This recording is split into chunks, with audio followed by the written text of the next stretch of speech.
Saio hau Nafarroako gobernuak diruz lagundu du.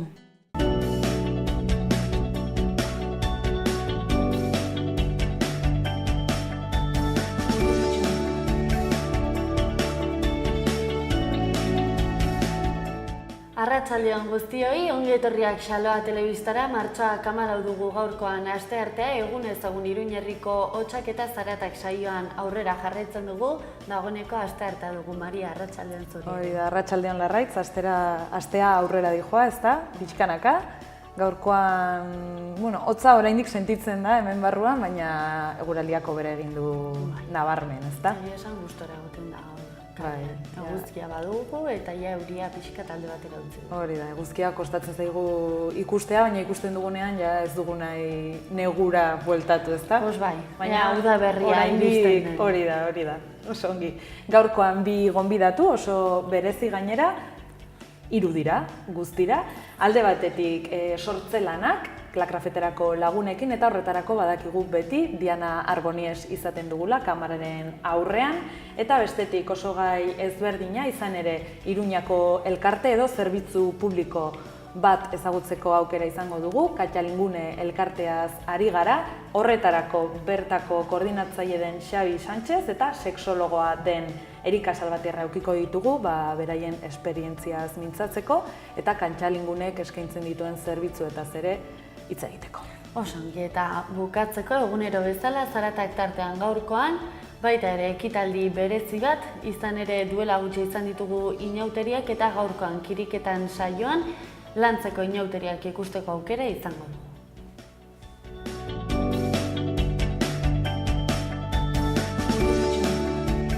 Saioari hasiera emateko martxoak 14ko efemeride batzuk. 1980 urteko martxoaren 14an Martin Zabaleta mendizalea Everest mendira igo zen lehen euskalduna bihurtu zen. 2004 urtean politika kontuetan murgildurik Vladimir Putin garaile irten zen Errusiako hauteskundeetan eta PSOE Espainiakoetan M11ko atentatuen ostean.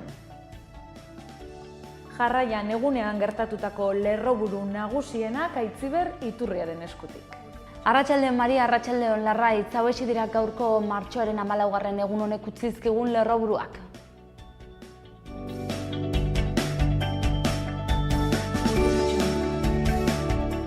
Terrorismo delitua eta desordena publikoak eragitea egotzita, espetxera bidali dituzte Iruñeko istiluekin lotuta atxilotutako 3 epaileak kasu auzitegi nazionalaren esku uztea erabaki du. Eta albiste honekin lotuta, Nafarroako parlamentuko talde guztiek gaitzetsi dituzte larunbateko istiluak, baina ez dute lortu agiri bateratu bat adostea UPNek eta PPek ez dute babestu. Iruñeko udalak 36ko gerran eta frankismoan gertatutako 309 hilketa ikertzeko eskatuko du. Bertzalde 2,7 eta 2,2 graduko beste bi lurrikara izan dira Olaben eta Zubirin, aurreko ostiralean Iruñerrean izandako 4,2 graduko indarra eta epizentro horikainen izan zuen lurrikararen ondoren, hauxe 5. errepilkada. Eta Sorian ireki nahi den 20.000 behiburuko esne ustiategiaren aurka azaldu da Nafarroako parlamentua. Aurrera eginen dugu albistekin Nafarroako gobernuak 3 urtean berdinduko ditu pentsioak gutxieneko soldatarekin. Eta Nafarroako gobernuakin jarraituz, bakeari, bizikidetzari eta giza eskubidei buruzko 2. jardunaldiak antolatu ditu martxoaren 23tik apirilaren 6ra. Eta albistekin bukatzeko bana berdinduta amaitu zen atzo sadarren jostatu zen Euskal Derbia. Kike Garziak egin zuen huts eta batekoa eta Kenan Kodrok sartu zuen berdinketaren gola.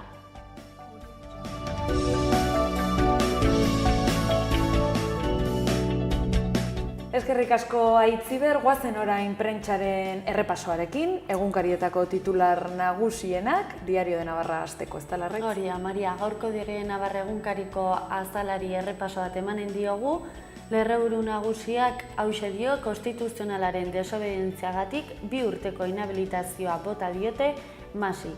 Azaroaren 9ko kontsulta ez egitearen agindua nahiko argia izan zela esan du epaiak.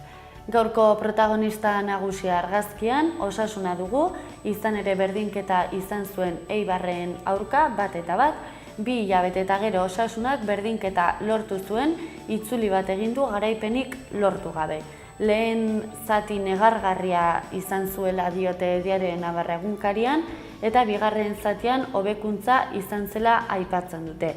Basi joan zaitez, oihuak entzun ziren futbol zelaian.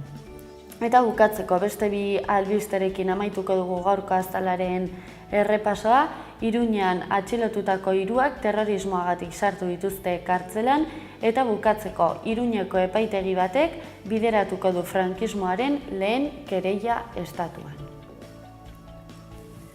Diario de Noticias egunkariaren azalarekin jarraituz, lerroburu nagusian seguruek 2500 iruzur saiakera baino gehiago antzeman dituzte. 101,23an kokatzen da Maula Nafarroan bataz bestearen azpitik. Bizia seguruetan patologien ezkutaketarekin ematen da iruzur kopuru altuena. Azaleko irudian Osasunako jokalari batzuk lerroburuan haiengatik, vaporellas erderaz, irakur daiteke. Emakumei erreferentzia egiten dion lerroburua, atzo Eibarren aurkako partiduan, emakumearen simboloa zeraman kamiseta jantzi baitzuten. Argazkian esan bezala jokalari batzuk, haien artean kodro, jarraitzaileei musu bidaltzen ageri da, animoak eskertu nahian, kodroren gola izan zen hain zuzen ere Osasuna porroten boladatik atera duena, eta dakigunez Eibarren aurka 1-1 amaitu zen partidua. Eta goikaldean sukaldaritza kontuak bukatzeko, Nafar sukaldaritzak txinatarrak liluratu ditu. Bidai programa batek 375 milioi ikuslerekin Iruñan grabatu du.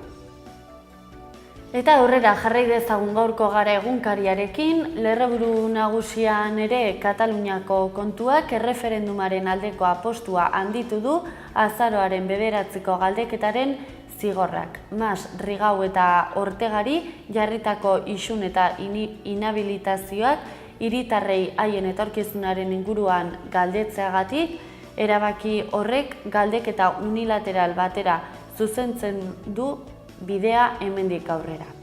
Eta bestalde, beste lerroburu bat daukagu argazkiaren goikaldean, Eskozia bigarren independentzia plebeszitoa prestatzen hasi da. Argazki nagusian gaurkoan, Artur Mas ikusi dezakegu, Rigau eta Puigdemont ageri zaizkigu Mas hizketan ari dela, eta bukatzeko beste 3 albiste gehiago, batetik ezbehar baten berri ematen digute gara egunkarian, langile bat Bilbon hil baita lanean ari zela eta eraikuntzatik erori eginda.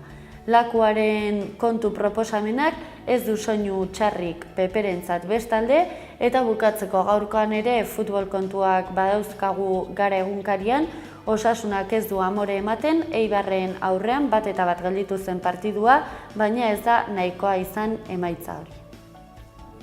Berriarekin aurrera jarraituko dugu, 3 berri nabarmentzen dira gaurko azalean, besteen gainetik, lehena fondo gorriskan hortxe goikaldean, zigorrak Katalunian. Irene Rigau, Artur Mas eta Joana Ortega Generalitateko kontseilari ohiei eta presidente ohiari inhabilitazio zigorrak jarri dizkie Kataluniako auzitegi gorenak. 2014ko azaroaren 9-ko galdeketa antolatzeagatik. Eta beherago fondo urdin horretan, galdeketari tiraka Eskozian independentziari buruzko beste erreferendum bat onartzeko eskatuko dio Nikola Sturgeonek parlamentuari.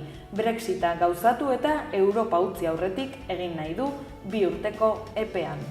Eta amaitzeko behekaldean argazkiaz lagundurik, Enrique Vilamatas idazleari elkarrizketa egin dio berriak, eta hortxe jasotzen dira bere adierazpen batzuk. Aukera berri asko topatu zaizkio nobelari eta horregatik dago bizirik.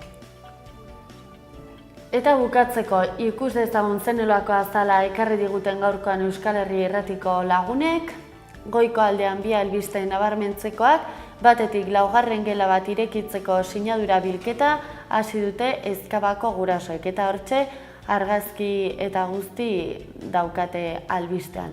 Eta bukatzeko Angel Gogoan beste urte batez, atzo egin zitzaien omenaldia eta omenaldi horretako argazki galeria ikusteko aukera badugu.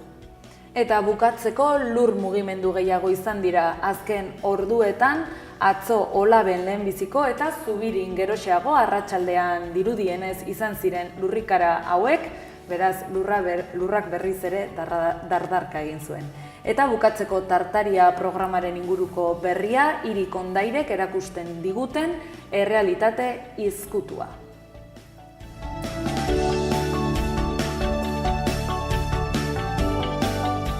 Albiste nagusienen berri euki eta gero goazen orain eguneko agendarekin.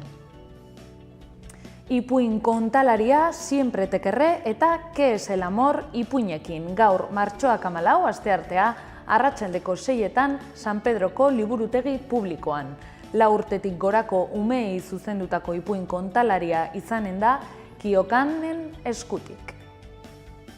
Hitzaldia, impresoras 3D, 3D inprimagailuei buruzko mintegia Nafarroako Robotika Elkarteko presidente den Cesar Anguianoren eskutik. Gaur izanen da arratsaldeko 7etan Mendillorriko Zibiboxean. Hitzaldia entzumen urriko pertsonentzat egokitua.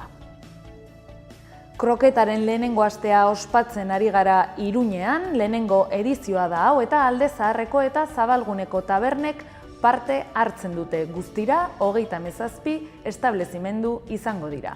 Martxoaren 22an eginen da irabazleen diploma banaketa. Javier Egiluzen pintura erakusketa martxoaren 19 arte egonen da Zitadelako bolborategian. Instantes Zurine Koronadoren erakusketa martxoaren 30 arte hilabete bukaera arte Arrosadiako Zibiboxean. Kus Dioseando erakusketa Atena Fundazioaren eskutik martxoaren 31 arte Gaztediaren etxean. Astelenetik ostiralera arratsaldez 6etatik 8etara irekia egonen da eta larunbatetan goizez bakarrik eguerdiko 12etatik ordubietara. Vladimir Kusen inspiratutako erakusketa. Kronika eta oroimena Pako Okainaren erakusketa maiatzaren lehen arte egonen da Zitadelako Mistoen pabiloiko lehen solairuan. Biharko egunari begira bertsokorrika helduko da Nafarroako antzerki eskolara. Bihar martxoak 15 asteazkenarekin 2 saio eginen dituzte, goizeko 10etan lehena eta arratsaldeko 7:30 bigarrena. Sarrerak doan, baina gonbidapenak egunean bertan hartu beharko dira. Eta asteburuari begira dagoeneko Bastian i Bastiana izeneko opera Nafarroako Ganbera Operaren eskutik. Martxoak 17 ostirala eta martxoak 18 larunbatarekin Gaiarre antzokian egonen dira arratsaldeko 7etan 2 egunetan. Sarrerak salgai dagoeneko. Eta ostiralari dagokionez arratsaldeko 8etan Aboz en Cuello ikuskizun poetiko musikala Sergio Peris Mentxetaren eskutik. Ostiralean esan bezala arratsaldeko 8etan izango da emanaldia Iturramako Zibiboxean. Sarrera 6 eurotan, aktoreak irudian dauzkagun Marta Solaz eta Sergio Peris Mentxeta. Mario Benedettiren testuetan oinarritutako ikuskizuna.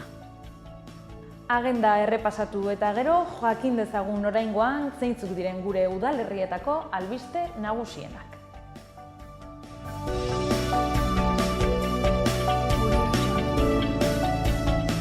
Martxoak 14 dugu gaurkoan astearte ikus dezagun zenolako albisteak utzi dizkigun gaurko egunak Iruñean eta Iruñerrian. Iruñarekin hasiko gara egunero bezala, gaurkoan albiste garrantzitsua eta berezia, izan ere Iruñeko udalak frankismoaren krimenen kontrako kereila bat aurkeztuko du, ostiralean 17 kasu ardatz hartuta eta horietako 4 pertsonalki bat egingo dute. Hiri batean frankismoan egindako gizateriaren kontrako krimenak ikertzeko eskatzen duen lehenengo kereila da estatu mailan. Gerra zibilean eta garai frankistan, Iruñean, hiri honetan izandako 309 heriotza eta 1000 kartzeleratze, baino gehiago ikertzeko eskaria egin dute Iruñeko udaletik. Eta bestelako kontuekin aurrera jarraituz, ekitaldi fisiko edo kirola antolakuntzan jarduten duten entitateen diru laguntza 6,9 igo eginda, 617.000 euro banatuko dira osotara eta ikuspegi generoa gaineratzen dutenek lehentasuna izanen dute. Bestalde, gaurkoan Herripagaina, Beloso eta Bidezarren izanen da gaurko auzoko foroa, arratsaldeko 6:30 izanen da Elorri ikastetxe publikoan eta bertan Maider Beloki zinegotzia izanen da. Euskalduna naiz eta zu telebista saioan agertutako adierazpenekiko gaitzespena erakusten duen deklarazio instituzionala onartu du Iruñeko udalak. Eta bestalde, gaurko hitzordu batekin aurrera jarraituz, martestik zikloak aurrera jarraitzen du gaurkoan ere, 3D inprimagailu batek nola funtzionatzen duen ikasi ahal izanen da eta aukera berritzaileak aztertuko dituzte. Arratsaldeko 7:00 izanen da hitzaldia Mendillorriko Zibiboxean. Euskadiko itzuliaren inguruko informazioa jasotzeko adierazpen instituzionala onartu dute Iruñeko udalean, udalak babesa eman du kirol ekitaldietan parte hartzeko besteak beste Euskadiko itzulian. Eta lan kontuekin aurrera jarraituz 216 pertsonek berriz ere lan munduan sartzeko aukera izan zuten EISOL programaren bidez. 2015ean baino 120,6 gehiago hazi da tasa hau. Eta biharko hitzordu baten berri emanen dizuegu, izan ere Iruñeko udala bihar gobernuz kanpoko erakundeekin bilduko da, kooperazio mailan lan egiten duten erakundei 2017ko 5 diru laguntza deialdiak aurkeztuko zaizkie.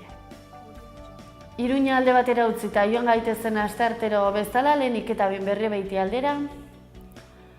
Hemen ere diru laguntzak albiste nagusi gaurkoan, izan ere diru laguntza bil dezakete, diru laguntzen deialdi bakoitzari dagokion aldian, udal mugapean egiten diren jarduera programatuek, kultura, kirol eta gazteria arloetakoak baldin badira. Epeari dagokionez, 30 egun natural deialdia Nafarroako aldizkari ofizialean argitaratzen denetik aurrera. Eta bestalde, Nafarroako gizarte enpleguaren programaren bidez, Berribeitiko udaleko zerbitzuan hitzetako taldea indartu da eta egun dauden 3 udal langileekin batera beste 4 pertsona arituko dira. Horietako 2, 12 hilabetez arituko dira lanean eta beste 2 6 hilabetez. Berribeiti alde batera utzita joan gaitezen Berriozarrera. Berriozarko udaleko aurreskolako hezitzaileen kontratazio zerrenda osatzeko deialdia argitaratu du udalak. Deialdi honen xedea da Berriozarko udaleko aurreskolako hezitzaile izateko lanpostua aldi baterako eta sortzen diren beharren arabera betetzeko izangaien zerrenda eratzea. Bestalde, aste honetan bertan, ezohiko bilkura izanen da martxoaren 15ean, asteazkenean bihar bertan, arratsaldeko 6:30. Eta bestelako deialdi batekin aurrera jarraituz, Berriozarren ere deialdi honen xedea da Berriozarko udaleko udaltzain laguntzaile izateko lanpostu aldi baterako eta sortzen diren beharren arabera betetzeko izangaien zerrenda bat osatzea. Eskabide eta onartuen zerrenda udal web orrialdean daukazue. Eta bukatzeko joan gaitezen Burlata aldera, hemen ere 11 kontu dauzkate eta trakzio mekanikoko ibilgailuen gaineko 2017ko zerga kaleratu eginda, ordainagiriak ibilgailuen pertsona titularraren bizilekuetara bidaliko dira. Borondatezko ordainketaren azken eguna 2017ko maiatzaren 4 izango da. Eta bestalde, aurrekontu parte hartzaileak 75.000 euro zuk erabakitzen dituzu Burlatan, bertan erroldatutako 16 urtetik gorako pertsonek, elkarteek eta kolektiboek aurkeztu ezakete beraien proposamena Burlatan aktibitateak egiteko eta udal langileek ere parte hartu ezakete. Aurkezteko epea otsailak 27tik, martxoak 31 bitartean egin daiteke. Udalerrietako albisteak alde batera utzita joan gaitezen oraingoan eguraldiarekin.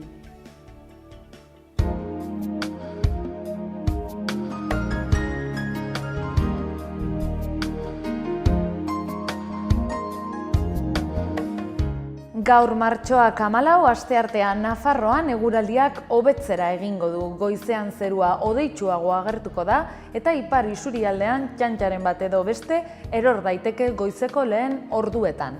Orduek aurrera egin ahala hobetzera egingo du, hegoaldean hodeiak eta ostarteak izango ditugu eta urdinguneak arratsaldean. Temperatura 2 eta 4 gradu artean igoko da eta haizeak iparraldetik eta ipar-ekialdetik joko du.